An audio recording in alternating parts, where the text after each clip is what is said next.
ಮಧ್ಯಪ್ರಾಚ್ಯದಲ್ಲಿ ಯುದ್ಧ, ಹಾರ್ಮುಜ್ ಜಲಸಂಧಿ ಬಂದ್ನಿಂದ ಎಲ್ಪಿಜಿ ಕೊರತೆ, ಗೃಹೋಪಯೋಗಿ ಸಿಲಿಂಡರ್ಗಳ ಬುಕಿಂಗ್ ನಿಯಮದಲ್ಲಿ ಬದಲಾವಣೆ, ವಾಣಿಜ್ಯ ಸಿಲಿಂಡರ್ ಸಪ್ಲೈ ಬಂದ್, ಆಸ್ಪತ್ರೆ ಶಾಲೆಗಳಿಗೆ ಹೊರತುಪಡಿಸಿ ಬೇರೆಲ್ಲೂ ಸಿಗಲ್ಲ ನೀಲಿ ಬಣ್ಣದ ಸಿಲಿಂಡರ್.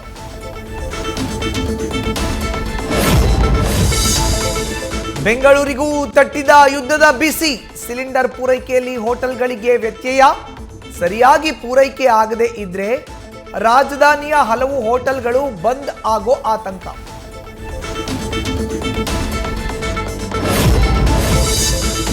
ಪಾಕಿಸ್ತಾನದಲ್ಲೂ ಪೆಟ್ರೋಲ್ ಡೀಸೆಲ್ನ ಕೊರತೆ, ಶಾಲಾ ಕಾಲೇಜುಗಳನ್ನು ಬಂದ್ ಮಾಡೋಕೆ ಪ್ರಧಾನಿ ಶಹಬಾಜ್ ಶರೀಫ್ ನಿರ್ಧಾರ.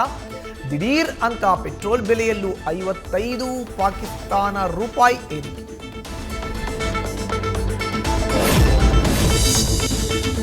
ಯುದ್ಧ ಅಂತ್ಯವಾಗಬಹುದು ಅಂದಿದ್ದ ಟ್ರಂಪ್ ಕೆಲವೇ ಗಂಟೆಗಳಲ್ಲಿ ಮತ್ತೆ ವ್ಯತಿರಿಕ್ತ ಹೇಳಿಕೆ.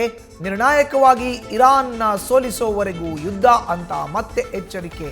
ಯುದ್ಧ ಮುಂದುವರೆಸಿದ್ರೆ ಕಚ್ಚಾ ತೈಲ ರಫ್ತು ಮಾಡೋದಿಲ್ಲ ಅಂತ IRGC ಇಂದಲೂ ವಾರ್ನಿಂಗ್.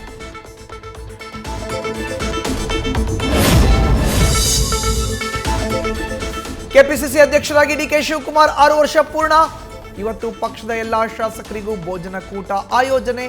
ಸಂಜೆ 7 ಗಂಟೆಗೆ ಖಾಸಗಿ ಹೋಟೆಲ್ನಲ್ಲಿ ಡಿನ್ನರ್ ಆಯೋಜಿಸಿರೋ DKಶಿ. ನ್ಯೂಸ್ ಫಸ್ಟ್, ನಿರ್ಭೀತಿಯಿಂದ ನಿಮ್ಮ ಪರವಾಗಿ.